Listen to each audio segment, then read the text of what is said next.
네, 구독자 여러분들 반갑습니다. 머니코드 김 대표입니다. 자, 2차 전지 섹터도 많은 개인 투자자분들이 투자하고 계신 섹터 중에 하나입니다. 우리나라 주요 섹터들을 쭉 나열해서 개인 투자자들의 비중이 높은 섹터를 고르면 당연히 2차 전지 섹터가 압도적인 우위에 있습니다. 자, 하지만 2차 전지 섹터의 주요 종목들은 신저가 랠리를 계속 이어가는 종목들도 있고요. 고점 대비 최소 50% 이상 빠진 종목들이 상당히 많습니다. 자, 그래서 이러한 종목들 제가 중간중간에 여러분들께 또 커버를 해드리고 진단을 해드리도록 할 테니까 잘 좀 참고를 좀 해주셨으면 좋겠고요. 자, 그 안에서도 우리가 좀 적극적으로 매수를 해야 될 만한 종목도 눈에 보입니다. 자, 그 종목 위주로 설명을 함께 드려보도록 할 테니까 구독 아직 안 누르신 분들 지금이라도 구독 한 번씩 꼭 부탁드리도록 하겠고요. 자, 그리고 이제 영상 시작에 앞서서 한 가지만 좀 당부의 말씀을 드리겠습니다. 주식을 투자할 때 제가 여러분들께 늘 말씀드리는 게 가격을 보는 관점과 가치를 보는 관점에 대해서 말씀을 드렸었죠. 정말 많은 분들께서 설명은 가치 투자 관점으로 들어놓고서 배팅은 가격을 보고서만 단순하게 배팅을 하시는 경우들이 많으신데 잘못된 건 아니에요. 하지만 때로는 가격 변동이 심하게 나타나서 가치 무관하게 가격에 대해서만 얼른 대응을 좀 취해야 되는 상황들이 있을 수도 있고요. 때로는 가격 무관하게 가치에만 초점을 둬서 또 대응을 취해야 되는 상황들이 있습니다. 이거를 여러분들이 유연하게 대응을 하셔야 되는데 특정 한 곳에만 너무 매몰되어 있고 너무 한 군데만 꽂혀가지고 주식을 바라보면 그거는 결과적으로는 성공하기 힘들다라는 겁니다. 자, 그래서 지금 말씀드릴 삼성 SDI 같은 경우에는 저는 일단은 80%는 가치에 대해서 설명을 드릴 거예요. 그리고 나머지 20%는 가격에 대해서 설명을 드릴 겁니다. 이거 꼭 여러분들 미리 인지하시고서 살펴봐 주셨으면 좋겠습니다. 자, 그리고 삼성 SDI뿐만 아니라 최근에 또 워렌 버핏, 버크셔 해서웨이가 울타뷰티라고 해서 화장품에 투자를 또 했죠. 관련해서 우리나라도 화장품 기업 몇몇 또 눈에 들어오는 종목이 있습니다. 그 중에서 좀 괜찮은 거 한두 개 또 뽑아드리도록 할 테니까 영상 꼭 끝까지 시청을 좀 해주시길 바라겠습니다. 자, 일단은 2차 전지 섹터가 지금 어떤 식으로 움직임을 나타내고 있습니까? 2차 전지의 주요 종목들은 지금 미국 대선에 가장 큰 영향을 받고 있습니다. 그걸로 인해서 변동성을 좀 크게 나타내고 있는데 해리스 부통령의 지지율이 좀 올라갈 때마다 2차 전지나 신재생 에너지 이런 종목군들의 변동성이 좀 크게 나타나고 있습니다. 특히 바짝 최근에 서프라이즈 실적과 향후의 긍정적인 가이던스를 보여준 CS 윈드라는 풍력 기업이 있는데 이 기업도 오늘의 주가는 조금 부진한 모습을 보여주고 있어요. 물론 그동안 단기간에 올라온 시세가 좀 있기 때문에 이 시세에 대한 잠깐 쉬어가는 구간으로 인지를 할 수가 있겠는데 단기 평선 5일 이평선을 이탈하고 이렇게 지금 빠지고 있기 때문에 또 새로운 지지점을 찾아야 되는 그런 상황이 되어 버렸습니다. 자, 아무튼 이런 식으로 해리스 부통령의 지지율에 따라서 등락이 좀 나타난다라는 거. 참고로 CS윈드 같은 경우에는 다음 달에 있을 금리 인하의 수혜를 직접적으로 크게 받는 섹터 중에 하나이기도 합니다. 풍력 기업들 같은 경우에는 우리가 수주를 프로젝트라고 이야기를 하죠. 그래서 그 프로젝트, 수주에 따른 미래 실적을 어느 정도 계산을 할 수가 있는데 결국에 금리에 또 굉장히 영향을 많이 받기도 합니다. 그래서 금리가 인하된다라는 것은 주가에는 긍정적인 요인이 된다라는 거, 이 기본 이론은 꼭 좀 알고 가시길 바라겠고요. 자, 최근에 단기 급등에 따른 숨고르기는 인정하나 타이밍이 해리스 트레이딩 종목군들의 약세와 맞물렸다. CS 윈드에 대한 이야기를 이렇게 함께 또 드린 겁니다. 자, 여러분들이 많이 또 들고 계시는 엔캠, 전해액 기업이죠. 엔캠 또한 최근에 호실적과 긍정적인 가이던스가 제시가 되었는데 오늘 22만 원을 잠시 넘어서면서 시세가 뻗어가나 싶었는데 결국에 음봉으로 현재 시세가 유지되고 있습니다. 현재 녹화 시간은 딱 1시를 지나가고 있는 점 참고를 좀 해주시길 바라겠습니다. 자, 제가 일단 조금 불편한 말씀 한마디만 좀 드리고 가야 될 것 같아요. 엔캠 주주님들께서 저를 되게 많이 원망을 하시는데 이거 좀 바로 잡고 갈 필요가 있을 것 같습니다. 자, 저는요 5월 31일자 기준으로 엔캠이 28만 원일 때 5월 말일 기준이면은 여기거든요. 28만 원대 여러분들께 엔캠의 위험성에 대해서 말씀을 드렸어요. 지금에서 엔캠을 부정하고 있는 것보다 이때부터 위험하다라는 말씀을 드려왔습니다. 그렇죠? 그렇기 때문에 제가 이런 자료들을 다 증거로 남겨두는 겁니다. 5월 30일자 기준으로 설명을 다 드렸어요. 엔캠에 대한 주요 포인트와 엔캠 주가 현황 여기도 보시면 28만 500원일 때 여러분들께 말씀을 드렸고 전환사채 CB에 대한 언급 다 드렸고요. 밑에 보시면은 여러분들이 좋아하시는 기술적 관점의 삼산 헤드앤숄더 패턴을 형성하기 때문에 25만원까지의 하락은 열고 봐야 되는데 밑에 보시면 극단적으로 20만원까지의 조정을 맞이할 수 있다라고 써놨죠. 물려있는 상황이라면 30만원대에 매수하신 분들이 많으시더라고요. 그런 분들은 일단 나중에 재매수를 하더라도 얼마? 25만원을 손절가 잡고 대응하는 전략 이렇게 제가 써놨죠. 근데 이걸 가지고서 엔캠을 안 좋게 얘기했네, 너 때문에 엔캠을 손절했는데 어쩌고 저쩌고 이러면서 악플을 다는데 저는 엔캠을 지금 15만원, 16만원에서 손절하라 소리 한 적은 없습니다. 25만원부터 말씀을 드렸고 극단적으로 17만원 밑으로는 가져가면 안 될 것 같다라고 말씀을 드렸는데 17만원을 이탈해버리면 장기 이평선도 깨버리기 때문에 추세적으로 큰 하락이 나타날 수 있어요. 근데 이때 당시에 시장 때문에 빠진 영향이 더 컸잖아요. 17만원을 다시 탈환하려고 했는데 시장 때문에 급락이 나왔기 때문에 요거 우리 조금만 더 지켜보자라고 오히려 말씀을 드렸고, 종목을 교체하더라도 한 번에 홀딱 팔아먹는 게 아니라 분할로 나눠서 새로운 종목을 매수할 때 조금씩 넘겨 가져가라. 제가 매도하라고 했다고 매도해서 종목을 옮겼는데 급등이 나오면 여러분들 많이 배가 아프실 거다라고 분명히 그대로 말씀을 드렸습니다. 지금 현재 보시는 영상 본문글에 보시면 제가 증거 남겨놓을게요. 자, 이렇게 5월달부터 말씀드렸던 내용은 다 무시하고 20만원도 넘기지 말라고 밑으로 또 강조를 했는데 추가적으로 더 빠졌죠. 이때는 고맙다 소리 한마디도 안 해놓고 이제 와서 매도했고 너 때문에 손실봤다, 지금 급등하는데 괜히 팔았다 이러면서 결과론적으로 이야기하시는 분들이 많으신데요. 정말 죄송하지만 여러분들, 과연 이 전략이 실패한 전략일까요? 25만원부터 현금 확보를 했다면 오히려 여러분들의 자산을 지켜드리고 살려드리는 건데, 이거를 저한테 네가 팔을 해서 팔았더니 오른다, 안 좋게 말해서 팔았더니 오른다, 이런 악플을 달면 도대체 어떤 유튜브 방송을 하라는 겁니까 여러분들? 이렇기 때문에 이러한 욕을 먹는 것들이 다른 유튜버들은 겁을 내고 스트레스가 되니까 여러분들한테 자꾸 듣기 좋은 소리만 하는 거예요. 그리고 물려있는데도 불구하고 세워라 내어라 그렇게 여러분들 위로만 해주다가 카카오 같은 종목 본전 아직도 안 오고 있는 거고 맨날 희망 고문만 하고 있는 거고, 그렇게 물려서 작살난 종목들이 위로만 받는다고 여러분들한테 무슨 도움이 되냐라는 겁니다. 그러니까 유튜버들이 욕먹기 싫어서 여러분들 듣기 좋은 소리만 하고, 아 뭔가 내가 마음의 위안을 삼으면 어유 이 사람도 괜찮은 사람이네, 이 사람 잘하는 사람이네, 그러다가 힘들 때 저렇게 급등 한번 나오면 야 얘가 조만간 급등한다고 했어, 얘 되게 잘 맞춘다, 이렇게만 이야기를 하죠. 한참 좋을 때 미리 빨리 손 쓰세요라고 말한 사람 말은 안 듣고, 그렇게 버티고 버티다가 고통 끝자락에서 그래도 괜찮아요, 조금만 힘내보세요라고 해서 올라오면 그 사람 말을 또 들어요. 그쵸? 그렇게 좋다고 사라는 종목은 관심도 안 가지면서 팔라는 것도 팔아야 될 것 같다라고 말씀드린 그 자리는 무시하면서 왜 이제 와서 그런 소리를 하나요? 저렇게라도 안 올랐으면 저를 또 어떻게 생각하셨을까요? 오른다고 제가 돈을 달라 했습니까? 내린다고 손절 지켜드렸으니까 돈을 달라 했습니까? 주식에 대한 기본 인식부터 여러분들 잘못된 거예요.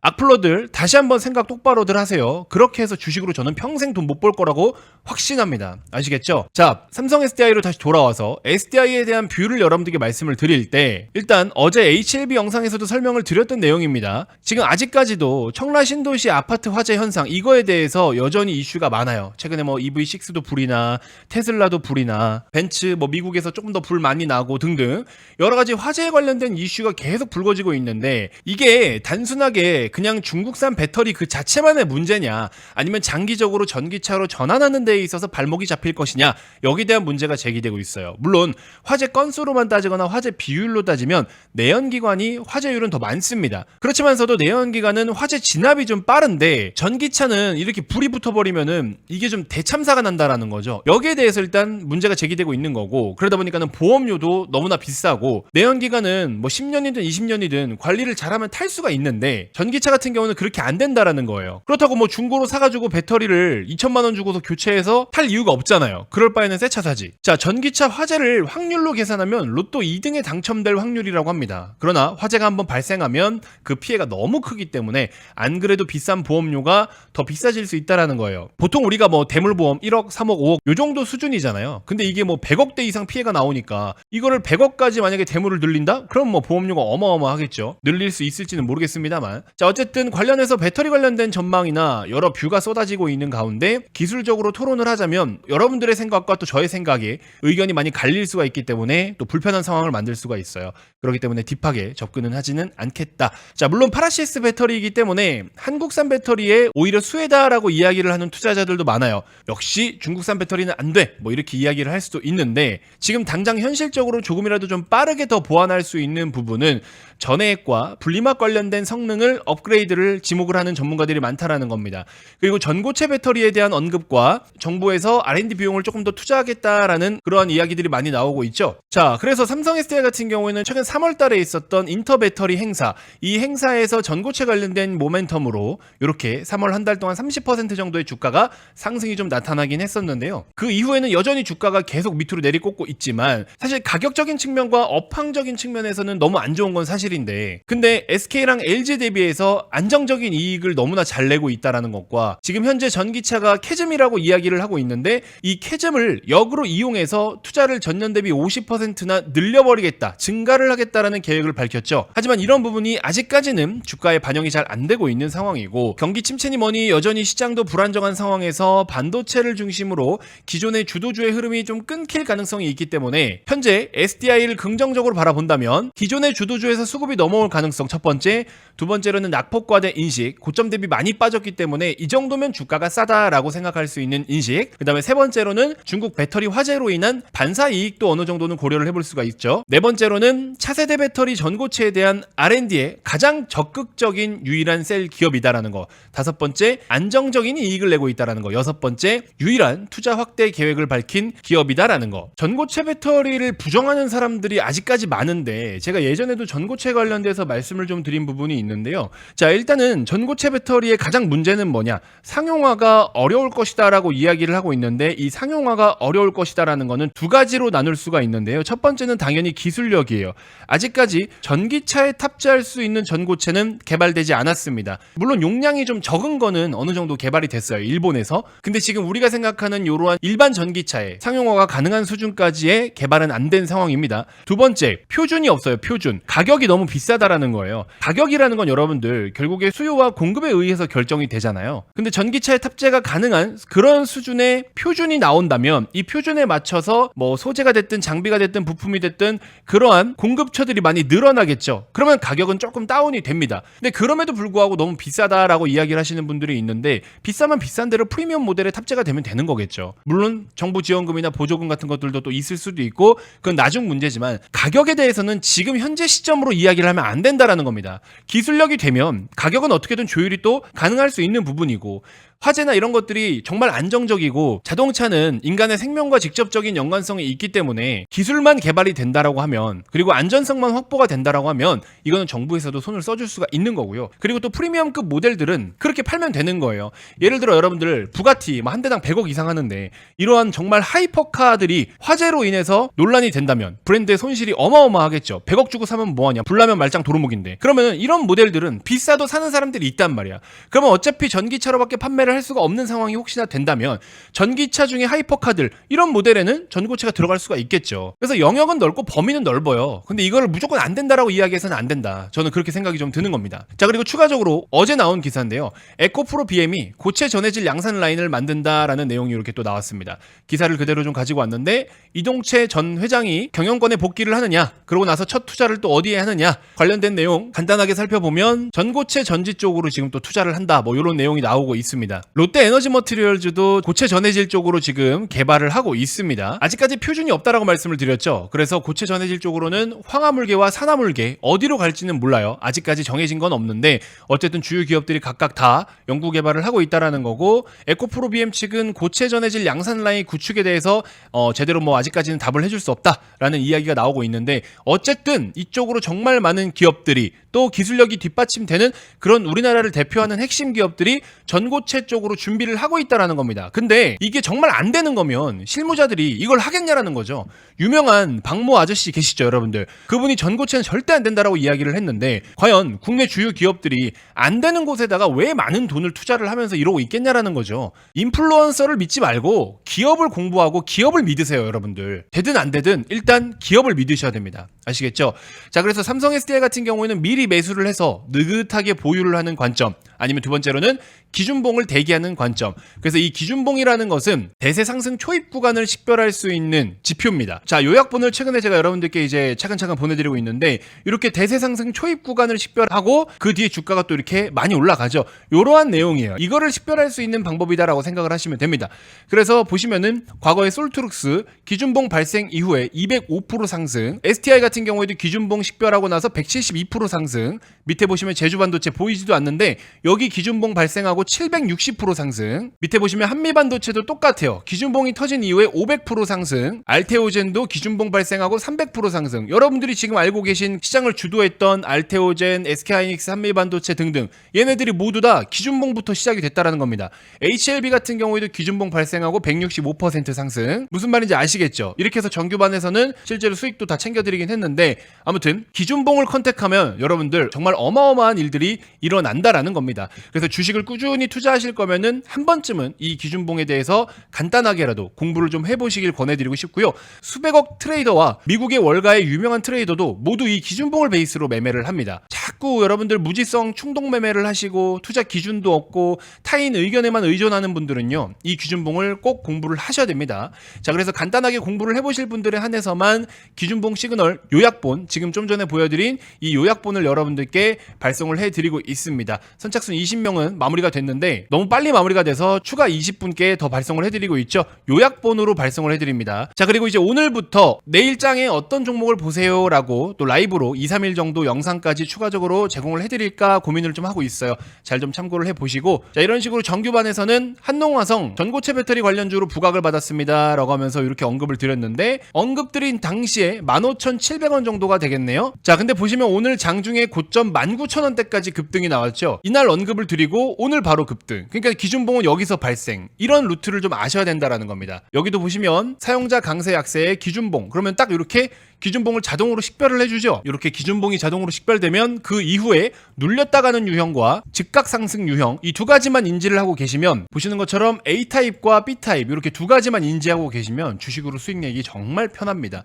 자, 오늘 8월 19일자 STX 엔진, 파미셀, HD 현대에너지솔루션, 한농화성 이렇게 정리를 다 해드린 종목인데, A타입으로 3개, B타입으로 1개 이렇게 오늘 급등이 나오고 있죠. STX 엔진 보시면 어떻습니까? 오늘 장중한테 13%까지 급등이 나오고 있고, 파미셀 현재도 지금 거의 상한가를 향해 달려가고 있죠. 25%. 보시는 것처럼 여기 보라색으로 색깔이 칠해져 있죠. 어제 기준봉이 발생한 겁니다. 한농화성 기준봉 발생하고 보여드린 것처럼 오늘 추가적인 급등. HD 현대에너지솔루션, 얘는 뭐예요? 눌렸다 가는 유형이죠. 이것도 분할 매수로 접근하시면 수익 낼 수 있는 유형입니다. 자, 그래서 개장 전에 언급을 드렸는데 4종목 중에 3종목이 오늘 엄청난 급등이 나타나고 있죠. 그래서 내일장 어떤 것들이 기준봉 적용해서 급등할 수 있습니다 라는 것을 제가 영상으로 한 2, 3일 정도 한번 여러분들 체험하실 수 있게 보내드려 볼까 지금 고민을 하고 있는 겁니다. 자, 근데 이게 단기 매매에만 적용이 되는 게 아니기 때문에 모든 곳에 적용이 돼서 반드시 여러분들 이 기준봉에 대해서는 꼭 공부를 하실 필요가 있다. 다시 한번 강조드립니다. 그래서 소액 투자자, 고액 투자자 어떤 분들이든지 상관없어요. 모두 적용이 가능한 미친 기법이기 때문에 주식쟁이라면 무조건 알아야 되는 이론이다. 이렇게 말씀을 드립니다. 자, 그래서 김 대표 개인 번호로 여러분들 기준봉이라고 메시지를 보내주시면 제가 요약본을 보내드리도록 할 테니까 한번 좀 천천히 살펴보시고 많은 도움이 되시길 바라겠습니다. 자, 삼성 SDI 여러분들 느긋하게 투자하실 분들은 지금부터 분할 매수하셔도 되지만, 나는 느긋하게 투자하지 못해. 그러면 과거에 3월 달에 똑같죠? 기준봉이 발생했죠? 이렇게 기준봉이 발생할 때 접근해가지고 추가적인 시세로 수익을 한번 노려볼 수 있는 또 그런 기준봉을 미리 준비를 하셔도 되니까 뭐가 됐든 삼성 SDI 일단 관심을 좀 가져보자, 이렇게 말씀드리면서 이번 영상 마무리해보도록 하겠습니다. 많은 관심 부탁드리도록 하겠고요. 자, 그리고 영상이 좀 길어지면서 설명을 못 드렸는데 화장품주는 신청해주신 분들에 한해서만 제가 2종목 딱 뽑아서 좀 드리도록 할게요. 워렌 버핏이 지금 화장품 쪽에 배팅을 했잖아요. 근데 워렌 버핏이 샀기 때문에 무조건 올라간다 이거보다도 실제로 실적적인 측면이나 사업의 확장성이 굉장히 높은 종목들이 좀 있습니다. 여러 종목이 있기는 하지만 OEM, ODM 쪽으로는 한국콜마라든지 유통 쪽으로는 실리콘2라든지 이런 종목들 포함해서 한국 화장품 제조라든지 추가적으로 급등을 더 보일 수 있을 만한 종목들이 좀 있어요. 요거 정확하게 좀 단가랑 전략적인 측면 짚어서 드리도록 할 테니까 화장품 섹터 관심 좀 가져보실 분들은요, 별도로 화장품이라고 저에게 문자를 보내주시면 관련된 종목 정리한 내용 발송해 드리도록 하겠습니다. 자, 이렇게 적극적으로 여러분들께 많은 정보를 제공을 해드리고 있는데 여러분들 구독은 좀 눌러주셔야겠죠? 현재 구독자 수 9,614분이십니다. 10,000명이 얼마 남지 않았어요. 10,000명 되면 또 여러분들께 파격적인 이벤트도 진행을 좀 해보려고 지금 준비 중에 있으니까 여러분들 구독 안 누르신 분들 꼭 한번 눌러주시고요. 다음 영상에서 더 좋은 정보로 인사드리도록 하겠습니다. 고맙습니다.